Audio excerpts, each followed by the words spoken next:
4월의 3일, 4월의 첫 주의 날 예배를 드리면서 오늘은 우리가 신앙배지 그 7번째 시간 신앙의 기초 시리즈 전도에 관하여서 함께 말씀을 나누길 원합니다. 1972년 괌의 한 밀림에 괴물이 산다라는 소문이 돌았습니다.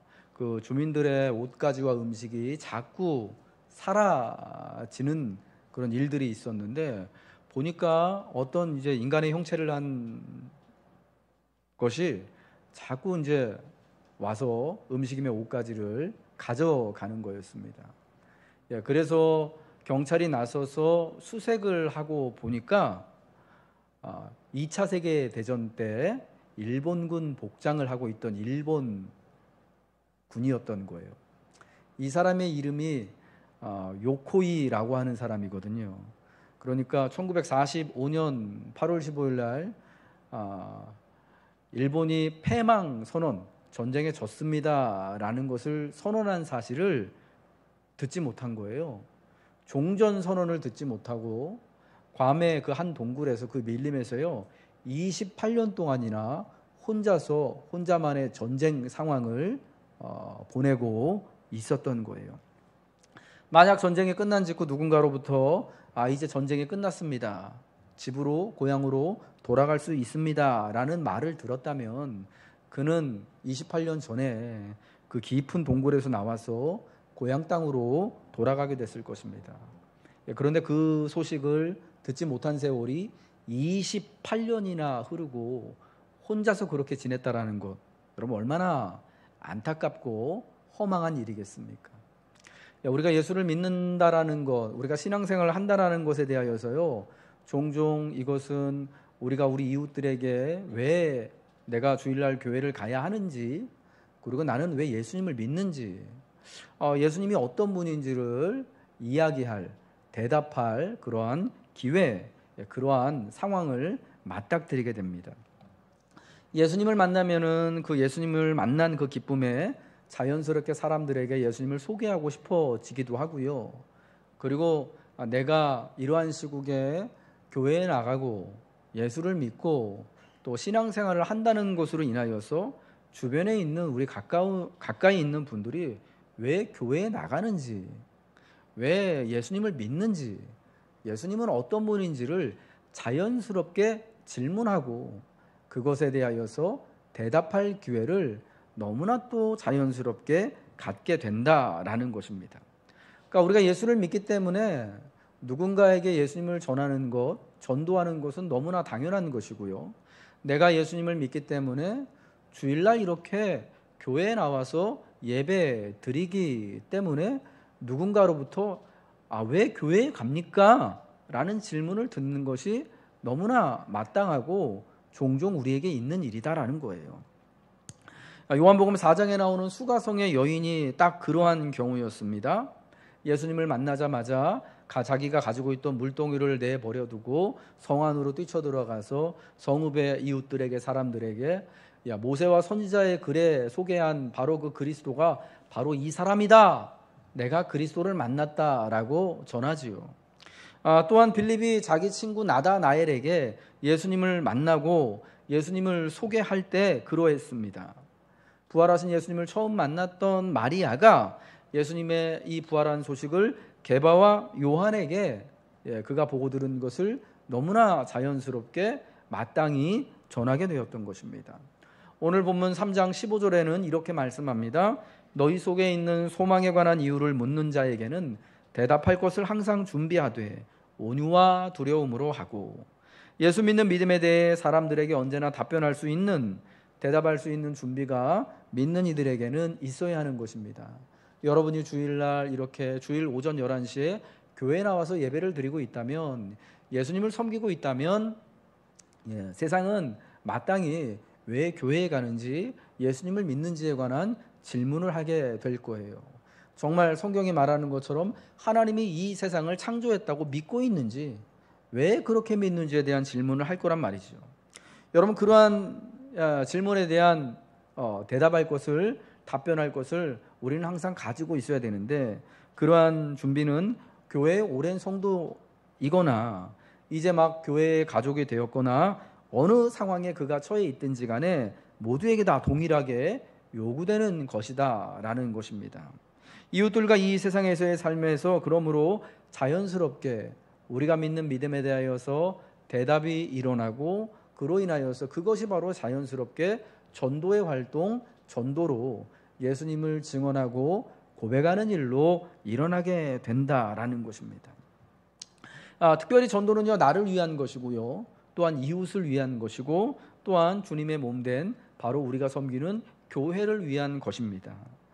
전도는 나를 위한 것입니다. 요한복음 4장의 그 사마리아 성읍에 사는 수가 성에 살던 그 여인을 여러분 한번 보세요. 이 여인은 동네에서 죄인으로 취급받던 여인입니다. 왜 그런지 여러분 너무나 잘 아시죠? 그녀에게는 주님이 말씀한 것처럼 남편이 전에 5명이나 있었고요, 지금 같이 살고 있는 사람도 있는데 자신의 남편이 아닌 사람이었습니다. 그러니까 적어도 6명의 남자와 함께 인생의 지금까지를 살아왔던 사람입니다. 그로 인하여서 동네에서 무슨 이유인지는 모르지만 죄인 취급을 받고 있었던 거예요. 우리는 그녀의 정확한 사정을 모르지만 그러한 연유로 인해서 남편이 많았다라는 이유로 인하여서 죄인 취급을 받고 그 동네에 사는 누구에게도 자신을 떳떳이 주장하고 드러낼 수 없었던 사람이 바로 수가성의 이 여인, 예수님이 만나줬던 바로 그 여인이라는 사실을 너무나 잘 알고 있습니다. 그래서 여러분, 이 여인은 물을 떠오는 그 여인으로서 가장 막중한 가정을 위해서 봉사하는 그 일을 하는데, 하필이면은 하루 중에 가장 더운 정오의 시간에 성박 우물가에 가서 물을 길어 오게 됩니다. 여러분, 왜 그런 일을, 왜 정오에 가장 하필이면 뜨거운 시간에 가서 물을 길어 오겠습니까? 그 시간은 어느 여인들도 물을 기르러 우물가로 나가는 시간이 아닙니다. 가장 더운 시간이기 때문이죠. 그러나 그녀는 가장 더운 정오의 시간에 물을 기르러 나갑니다. 왜냐하면은 다른 이웃들, 다른 사람들과 마주치는 것을 극도로 꺼려하고 경계하기 때문이죠. 사람들이 자신을 죄인 취급하기 때문에, 그것을 너무나 잘 알고 자기를 멸시하는 눈빛을 잘 알기 때문에 자기도 스스로 사람들로부터 자신을 고립시키고 스스로 격리된 삶을 스스로 살아갔던 것이죠. 그런데 이제 예수님을 만나고 예수님이 그리스도임을 예수님을 통하여서 듣고 믿게 되자 어떻게 됩니까? 그 귀중한 물동이를 버려두고 바로 그 시간에 동네로 들어가서 자기 이웃들에게, 이전에는 자신을 죄인으로 취급하던 그 사람들에게, 스스로 그들로부터 멀리 격리되어졌던 삶을 살았던 그들에게 가서 예수님을 전하는 것입니다. 내가 행한 모든 일을 내게 말한 사람을 보라. 이는 그리스도가 아니냐.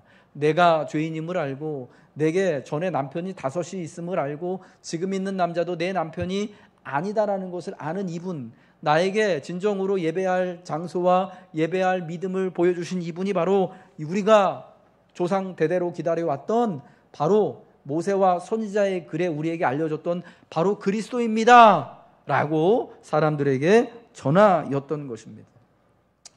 예수님을 만나고 나서 이 여인은 참을 수 없어서 예수님을 전하는 이 전도의 역할, 사실은 누가 질문하지도 않았는데, 누가 물어보지도 않고 너 가서 예수님에 대해서 말해봐 하지도 않았는데 스스로 알아서 사람들을 찾아가고 예수님을 전하게 되었습니다. 여러분, 왜 그렇습니까? 이 여인이요, 자신에게 예수님을 만남으로 인하여서 놀라운 그 삶의 변화, 내면의 변화가 일어났기 때문이죠. 자신의 삶에 놀라운 빛이 비춰졌기 때문인 거죠. 이전에는 사람들이 두려워서 사람들로부터 스스로 격리된 삶을, 그래서 사회로부터 사실은 낙오된, 사회하고는 고립된 삶을 살았던 이 여인이지만, 이제는 예수님을 만나고는 또 아브라함의 자손으로 한 사회의 구성원으로서 그 사회로 들어가게 되어지는 겁니다. 더 이상 사람들이 들어와서 스스로 숨는 이가 아니라 직접 사람들 앞에 나서서 자신의 변화된 삶과 믿음, 그리스도를 말하는 이가 되었습니다. 여러분, 이것은 그러므로 우리가 이것을 어떻게 볼 수 있느냐? 이 수가성 여인 같은 경우에는 사람들에게 그리스도를 알리는 것이 자신의 변화된 모습, 이제는 내가 더 이상 죄인이 아님을 선포하는 일이었습니다. 내가 이제 그리스도를 만남으로 하나님의 복된 자녀가 됨을 나타내는 일이었습니다. 더 이상 그녀가 오랜 동안 살아왔던 그 성읍에서, 그 사회에서 그 이웃들로부터 멸시받고 조롱받아야 되는 그런 존재가 아니다라는 것을 스스로 드러내는 일이었습니다. 여러분, 이 놀라운 역사가 전도하는 것을 통하여서 이 여인에게 드러나게 된 것입니다.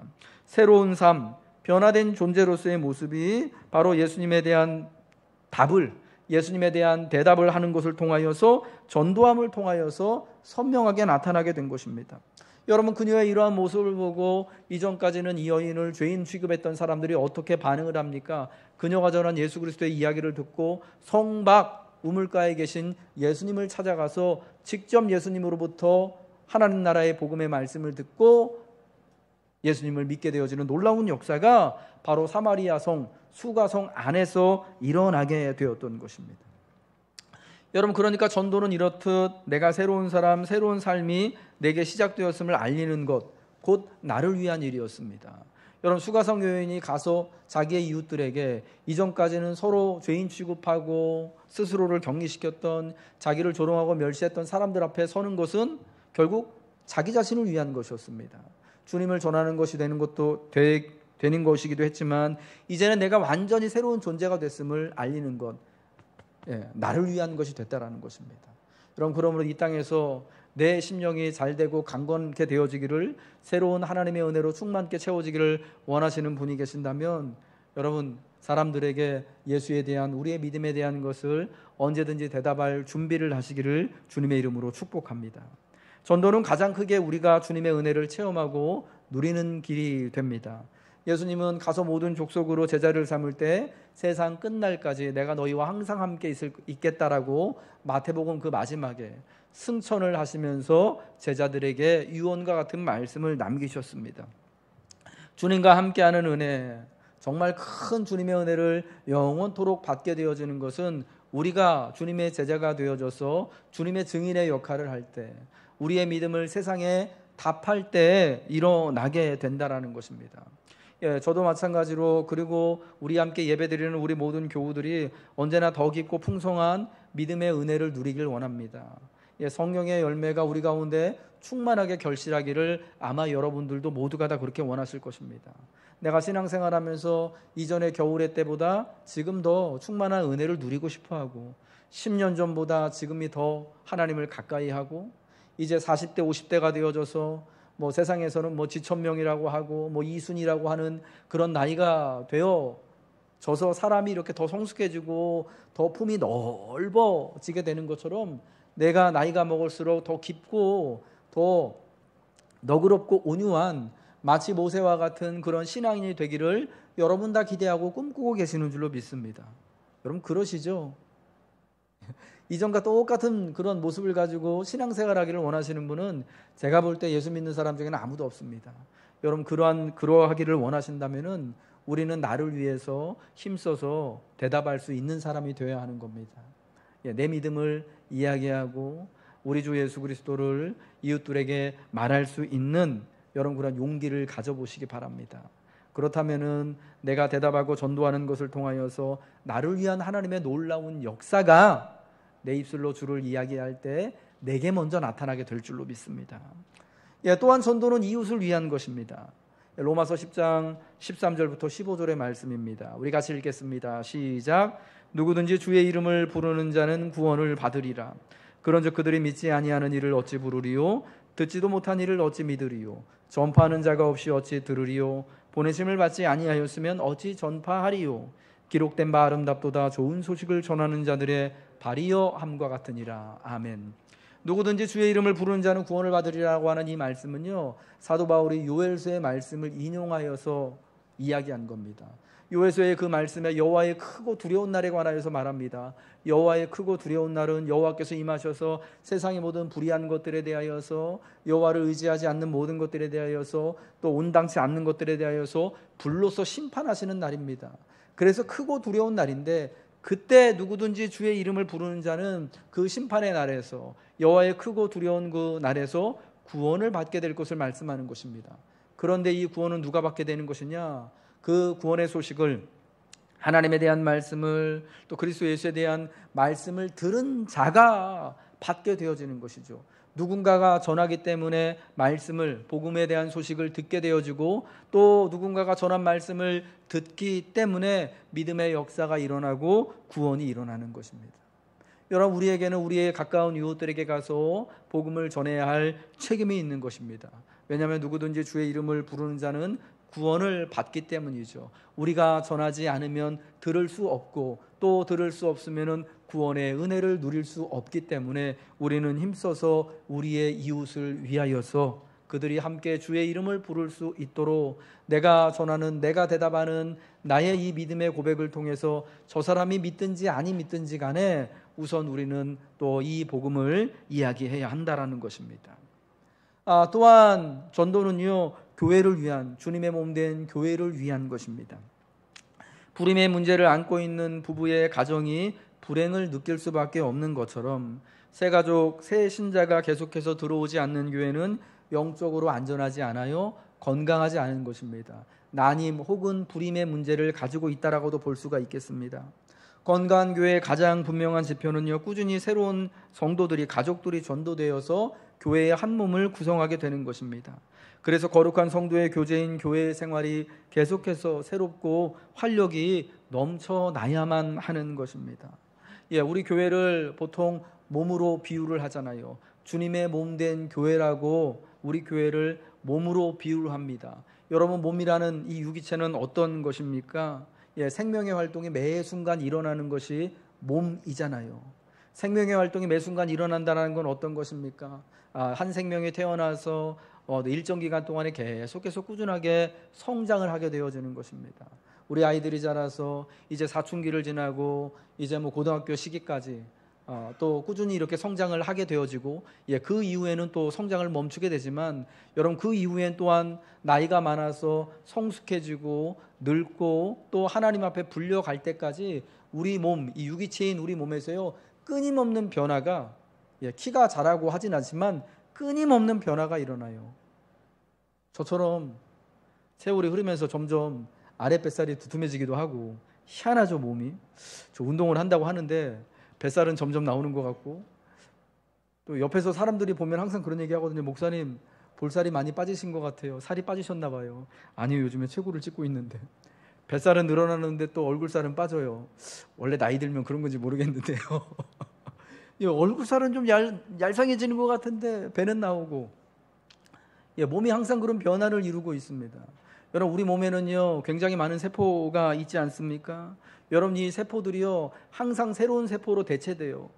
그 세포가 계속해서 늙어 죽을 때까지 있는 게 아니라 일정한 시간이 지나면 이전의 세포가 사라지고 새로운 세포로 대체되는 과정이 우리가 하나님 앞에 하나님이 부르시는 그날까지 계속해서 끊임없이 되어지는 것입니다. 여기 머리에 있는 머리숱이 그 증거 아니겠습니까?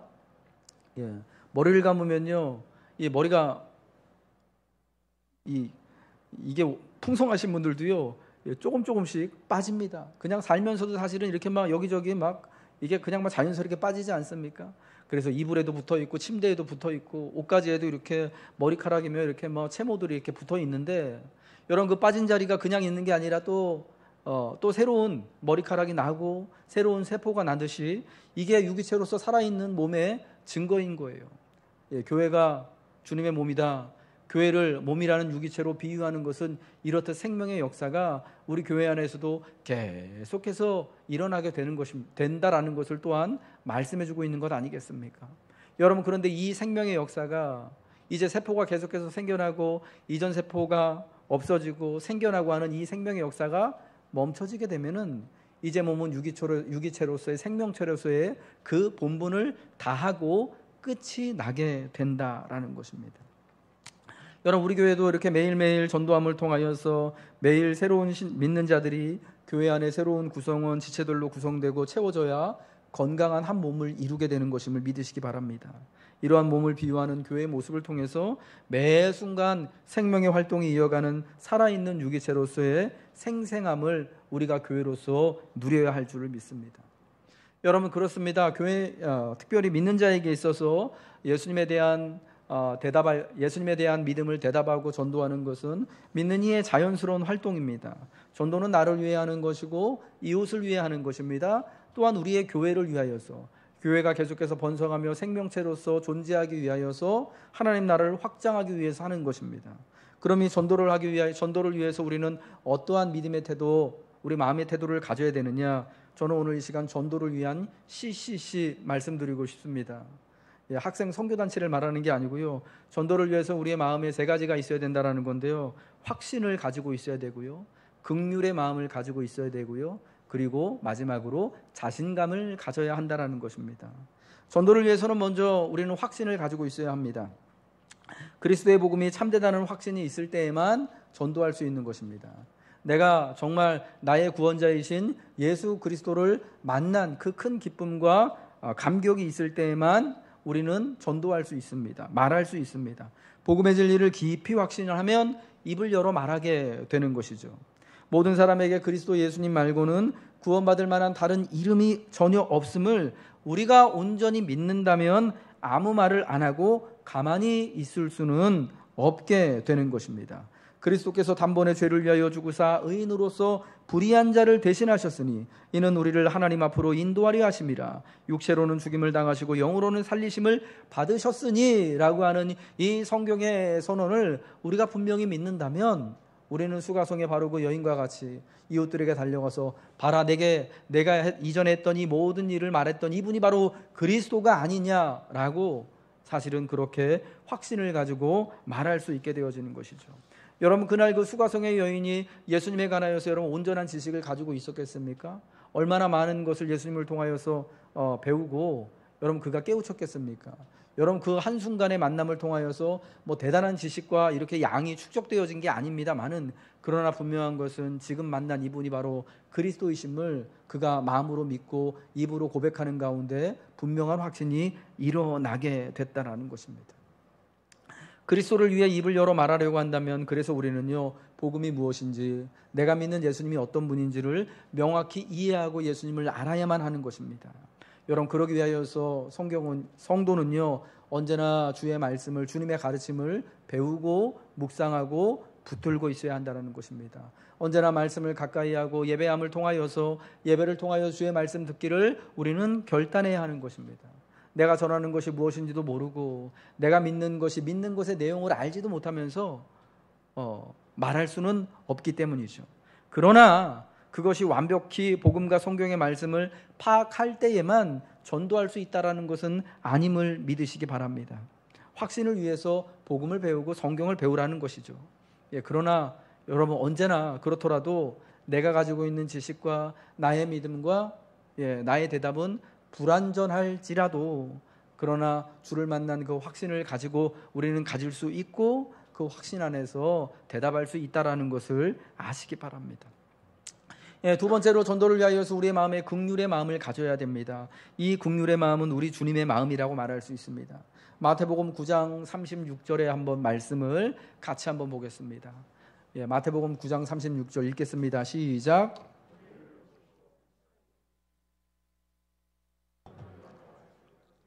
기진함이라. 아멘. 우리 주 예수께서 그 주님에게 많이 이제 주의 말씀을 듣기 위하여서 몰려든 무리들에게 어떤 마음을 가지셨느냐? 왜 그들에게 하나님 나라의 복음의 말씀을 전하시고 그들 가운데 병든 자를 고치시고 치유하시고 또 그들 가운데 5,000명씩 4,000명씩 주님의 손으로 먹이시는 일을 하시느냐? 여러분, 그 모인 무리를 불쌍히 여기셨기 때문이죠. 목자 없는 양과 같이 고생하며 기진하는, 세상에 기준도 없고 진리도 없고 따를 사람도 없이 정말 삶에 어려워하는 그들을 보면서 불쌍히 여기시는 마음, 긍휼히 여기시는 마음, 마음과 마음으로 아파하는 그 마음을 가지셨기 때문이다라는 겁니다. 오늘 본문에요, 너희 속에 있는 소망에 관한 이유를 묻는 자에게는 대답할 것을 항상 준비하되 온유와 두려움으로 하라고 말씀하고 있지요. 온유와 두려움으로 대답하라는 것은 우리가 우리의 믿음을 이야기할 때, 전도할 때 우리가 전도할 이들에 대한 태도를 나타내는 것입니다. 보통 우리가 전도할 때 영적인 우월감을 가지고 비난이나 비판적인 태도를 가지고 전도해서는 안 된다라는 것을 이미 성경은 우리에게 말씀하고 있다라는 것입니다. 사실 우리 성경에는 온유와 두려움이라고 한글 성경에는 표현이 되어 있지만 친절함과 존중함이 더 맞는 의미라고 그렇게 볼 수가 있습니다. 온유와 두려움, 즉 친절함과 존중함을 가지고 항상 그들에게 대답해야 한다라는 거예요. 믿지 않는 자들에게 온유함, 친절함과 존중함을 가지고 주 예수에 관한 믿음을 이야기할 때 전도의 역사가 일어나게 되어지는 것이죠. 메시지 성경에는 이 부분을 이렇게 번역하고 있습니다. 최대한 예의를 갖춰서 대답하십시오. 전도할 때 이 사람이요, 어떤 신분에 있는 사람이건 간에, 많이 배운 사람인 것 간에, 그렇지 못한 사람이건 간에, 내가 전하는 특별히 내가 예수 교회 다닌 것에 대하여서 굉장히 고가운 마음을 가지고 보고 있건 간에, 어떻든지 간에 그 사람은 나를 굉장히 비난하려는 목적으로, 혹은 이상한 사람 취급하려는 목적으로, 공격하기 위한 마음으로 왜 교회 가냐고 물어본다면, 그래도 어떻게 해요? 똑같이 맞서 싸우지 말고, 똑같이 비아냥거리지 말고, 최대한 예의를 갖춰서 내가 왜 교회 가는지, 내가 왜 예수 믿는지, 내게 예수님은 어떤 분인지를 말씀하라는 것입니다. 믿지 않는 이들에게 예수님에 대하여 대답을 할 때는요, 전도할 때는 우리의 말하는 태도나 비언어적인 몸짓 모두가 그들에 대한 친절함과 존중함을 드러내야 됩니다. 때로는 우리가 사람 사이에 대화할 때, 커뮤니케이션 할 때요, 언어보다 훨씬 중요한 게 뭐냐면 바로 비언어적인 태도예요. 내가 어떤 마음 자세를 가지고, 어떠한 몸짓을 가지고, 어떤 복장을 하고 그 사람과 이야기를 하고 대답하는가가 때로는 여러분 더 큰 영향을 미치게 된다라는 것입니다. 여러분, 우리는 주님이 세상 사람들에 대하여서, 그 무리들에 대하여서 불쌍한 마음을 가지고 계셨던 것처럼, 예수 믿기 전에 나에 대하여서도 주님이 불쌍한 마음을 그렇게 가지시고 계셨던 것처럼, 우리도 주님의 마음을 통과하여서, 주님의 마음을 통하여서 그 세상 사람들을 정말 또 목자 없는 양과 같이 고생하며 기진하는 것으로, 여러분, 오늘날 우리 세상을, 같은 세상을 살고 있는 우리의 이웃들이 얼마나 내 삶이 어렵고 연약하고 불쌍한 것처럼, 여러분, 우리 이웃들이 얼마나 불쌍한 삶, 얼마나 힘들고 고달픈 삶을 우리가 다 그렇게 살아가고 있습니까? 여러분, 그 긍휼의 마음을 가지고 최대한 예의를 갖춰서 친절함과 존중함을 가지고 이야기할 때 하나님의 놀라운 은혜가 바로 전도함을 통하여서, 전도자를 통하여서 전하여지게 된다라는 것입니다. 그리스도를 주님으로 모시면 차츰차츰 주님의 눈으로 세상을 보게 되어지고요, 잃어버린 이들을 긍휼히 여기시는 주님의 마음에 공감하게 되어져서 우리의 대답 가운데 또 최대한 그들에게 대한 친절함과 존중함, 또한 최대한 예의를 갖춰서 여러분 그를 귀히 여기는 마음을 가지고 말하게 되어지고, 그를 통하여서, 그러한 우리의 대답을 통하여서 놀라운 구원의 역사가 일어나게 되는 것입니다. 또한 세 번째로, 우리는 전도할 때 자신감을 가지고 해야 합니다. 여러분, 우리들 대부분이 전도를 하기 어려워하는 이유는요, 전도에 대한 큰 두려움이 있기 때문입니다. 결국은 그겁니다. 내가 이렇게 내 믿음을 고백하고 내가 예수 믿는 사람임을 오픈했을 때, 과연 저 사람들이, 이전까지는 나에게 친절했던 내 친구가, 이웃들이 나를 어떻게 바라볼까? 내가 내 믿음을 고백하고 대답하고 전도한 것에 대한 결과에 대한 두려움이 있는 거예요. 어떤 거냐면, 내가 예수 믿는다고 사람들이 나를 이상하게 여기면 어떡하지? 야, 오늘 같은 시국에도 교회 간다고 진짜 광신자 취급하면 어떡하지? 내가 교회 가는 것 때문에, 내가 예수 믿는 것 때문에 세상 사람들이 나를 되게 좀 무식한 사람으로, 시대에 맞지 않는 사람으로, 혹은 나를 공격한다면 어떡하지? 나를 비웃는다면 어떡하지? 또는 내가 전하는 이 복음을 사람들이 받아들이지 않고 오히려 비난하고 조롱하고 멸시하면 어떡하지? 혹은 내가 제대로 알지도 못하면서 예수님에 대하여서 잘못 말하면 어떡하지? 이런 두려움들이 있는 것입니다. 그러나 예수님을 주님으로 알고 믿는 것에서 우리는 자신감을 가질 수 있어요. 전도에 대해, 믿지 않는 세상과 사람들에 대해 막연한 두려움이 일어날 때 나를 구원하시고 내 편이 되시는 예수님을 떠올리시기 바랍니다. 그러면 우리는 그 막연한 두려움을 물리치고 자신감을 갖게 될 줄로 믿습니다. 오늘 본문 14절 말씀을 한번 읽어보겠습니다. 시작. 그러나 의를 위하여 고난을 받으면 복이 있는 자니 그들이 두려워하는 것을 두려워하지 말며 근심하지 말며. 그들이 두려워하는 것을 두려워하지 말고 근심하지 말라라는 말씀은 어떤 말씀이냐면요, 악한 세상과 믿지 않는 사람들, 내가 예수 믿는다라는 것을 고백할 때, 너 왜 교회 가냐, 너 정말 예수 믿는 자라고 할 때 대답할 때 그 사람들에 대해서 겁내거나 두려워하지 말라는 거예요. 믿지 않는 사람들을, 불신 세상을 겁내지도 두려워하지도 말라는 말씀이에요. 사실 우리가 두려워해야 하는 것은, 경외해야 하는 것은 하나님 한 분뿐입니다. 우리를 위해 이 땅에 성육신하신 예수님만을 성도는 경외하면 되는 것입니다. 예수님을 경외할 때, 하나님을 두려워할 때 우리는 더는 세상과 불신하는 사람들을 두려워하거나 떨 필요가 없게 되는 것입니다. 성경이 우리에게 말씀하는 바와 같이 우리 마음에 그리스도를 주로 삼아 거룩하게 되면 두려움을 극복할 수 있습니다. 하나님을 경외함으로 인하여서 세상의 그 어떤 것들도 나를 두렵거나 나를 떨게 할 수 없게 되는 것입니다. 전도할 때의 자신감은요, 우리가 아무리 뛰어나게 대답할 줄 안다고 해서 자신감을 가진다는 그런 의미가 아니에요. 내가 완벽하게 준비가 됐기 때문에, 그동안 무슨 전도대학을 통하여서, 전도사관학교 같은 것을 통하여서 내가 열심히 배워서 모르는 게 없기 때문에, 뭘 물어보든지 간에 내가 척척 다 말할 수 있기 때문에 난 자신감이 있어, 그런 게 아닙니다. 사실 우리의 대답, 복음을 전하는 우리의 말과 글은 완전하지 않아요. 빌립이 나다나엘에게 예수님을 소개할 때요, 나다나엘이 뭐라 그럽니까? 나사렛에서 무슨 선한 것이 나올 수 있냐 라고 할 때 빌립이 딱 한마디 합니다. 와 보라. 예수님에 대해서, 나사렛 출신 예수님에 대하여서 막 진짜 이 빌립을, 나다나엘을 설득하기 위해서 쭉 말하는 게 아니라요, 그저 한마디 하는 겁니다. 와 보라. 여러분, 얼마나 간단하고 얼마나 명료합니까? 또한 동시에 사실은 그 말 자체가, 그 말을 듣는 나다나엘에게는 이게 여러분 진짜 이게 설득될 만한 말이 아니잖아요. 온전한 그런 말이 아니잖아요. 그러나 나의 부족한 부분을 성령께서 채워주시기 때문에 여러분, 그 믿음의 고백의 역사, 전도의 역사가 일어나고요, 믿지 않는 형제와 이웃이 예수님을 영접하게 되는 것입니다. 나다나엘은 빌립이 전한 와보라라는 한마디, 와보라라는 한마디 듣고요, 예수님을 믿게 되었던 것이에요.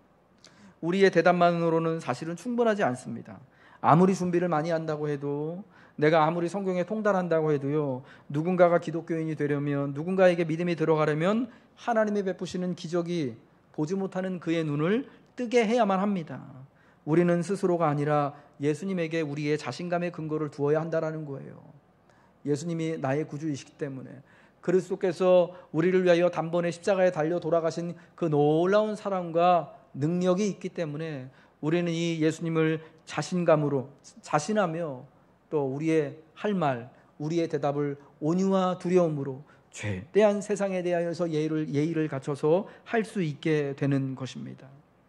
여러분, 저는 요즘 요 근래 우리 동네를 오고 가면서 참, 이제 우리가 정말 다시금 전도해야겠구나, 또 우리에게 또 이렇게 또 대답할 책임이 있구나라는 것을 다시 한번 느끼게 됩니다. 저희가 이제 6년 만에 이제 사택을 이사를 했잖아요. 그래서 동네 여기저기를 이렇게 막 다니면서 이제 한 6년째 사니까 동네가 이제 눈에 확 다 들어오더라고요. 우리 동네 여러분, 지금 굉장히 많은 변화가 곳곳에서 일어나고 있습니다.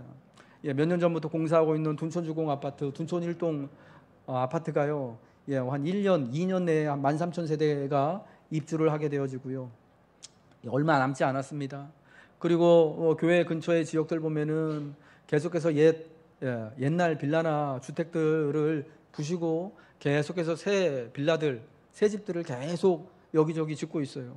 저희 사택 주변에도요, 계속 건설의 소리가 들립니다. 레미콘차 맨날 왔다 갔다 하고 막 먼지 펄펄 날리고 막 계속해서 드릴 하는 소리 들리고요, 계속 공사하는 소리 들리고, 어느샌가 보면 또 이렇게 또 다 건물 다 마치고, 공사를 다 마치고, 분양 전세 놓습니다. 플랜카드 걸어놓고, 어느샌가 보니까 또 이사들 들어와서 또 사시고 하더라고요. 또 우리 교회 바로 앞에, 여기 원래 하이마트 있던 자리 큰 길에요, 그것도 하이마트 없어지고 아마 거기 또 이제 아파트 이렇게 또 크게 높이 세울 것 같거든요. 여러분, 저는 그런 거 보면서 저게 또 이제 새로 오신 분들이 이사에 들어와서 입주하고 새로 오실 분들이 많겠구나 싶은 마음이 듭니다. 그러면서 다니면서 이제 기도를 하게 돼요. 하나님, 저 새 빌라에서 한 가정, 여기 새로 짓는 아파트 동에서 또 한 가정, 여기 또 앞에 원래 청진동 해장국 자리에서 여기 바로 앞에요, 거기도 그 터가 크잖아요. 거기 공사하고 있잖아요. 거기 한 2동 정도는 들어갈 것 같아요. 여기 그러면 하나님 한 40가정, 50가정 될 텐데 그 중에서 한 2가정만. 계속 기도하고 있습니다. 여러분, 그래서 새로 이제 이렇게 집들이 세워지고 아파트들 세워지고 빌라가 세워질 때 여러분, 저는 그렇게라도 했으면 좋겠어요. 교회에서 자그맣게 또 주보도 마련하고 전도지도 마련해서 이제 주일 오후에 예배 마치면 앞으로 또 우리가 코로나 이후에 오후 모임이 어떻게 될지 참 또 모르겠지만은 3, 3, 5 짝을 이뤄서 2명씩 전도지 가지고 주보 가지고 가서 이렇게 우편함에라도 이렇게 꼽아놓고 교회를 알리고, 여러분 그것이 또 전도의 활동이 되어져서 누군가가 새로 이사 오시는 분들은요, 교회에 관심을 두는 분들이 왜 없겠습니까? 누군가 교회를 소개받고 교회로 인도되길 원하는 분들이 왜 없겠습니까? 여러분, 코로나 이 3년 정도의 이 시간을 거치면서 사는 것에 대해서, 삶에 대해서 힘들고 정말 위로받고 싶으신 분이 왜 없겠어요? 여러분, 그런 분들을 우리가 주님께로 인도할 수 있는 기회, 여러분, 그러한 사명이 오늘 우리에게 주어지게 되었다라는 것입니다. 이 시대에 예수님의 복음을 듣지 못한 영적인 요코이들이 없도록 하는 것이 우리의 책임입니다. 누군가가 나는 전하는 사람이 없어서 28년 동안이나 혹은 30년 동안이나 복음을 듣지 못했습니다라고 하면, 여러분, 그게 우리가 하나님 앞에 설 때 얼마나 부끄러운 일이겠습니까? 여러분의 믿음을 위해서 전도하시기 바랍니다. 나를 위해서 전도하세요. 또 이웃을 위해 전도하세요. 또 교회를 위해서 전도하시기 바랍니다. 전도의 말은 예수님을 향한 가장 아름다운 신앙의 고백이 되어지고, 우리가 오늘 성경이 말하는 것처럼 우리 속에 있는 소망에 관한 이유를 묻는 이들에게 대답할 것을 항상 준비하되 온유와 두려움으로, 친절함과 존중함으로 최대한 예의를 갖춰서 우리가 대답할 때 하나님께서 역사하셔서 그를 통하 이 전도의 역사를 통하여서 우리에게는 충만한 기쁨과 놀라운 기적 같은 은혜를 주시고, 또한 이웃들에게는 함께 구원을 받고 함께 영원한 삶을 누리는 놀라운 구원의 은혜를 하나님이 베풀어 주실 줄 믿습니다.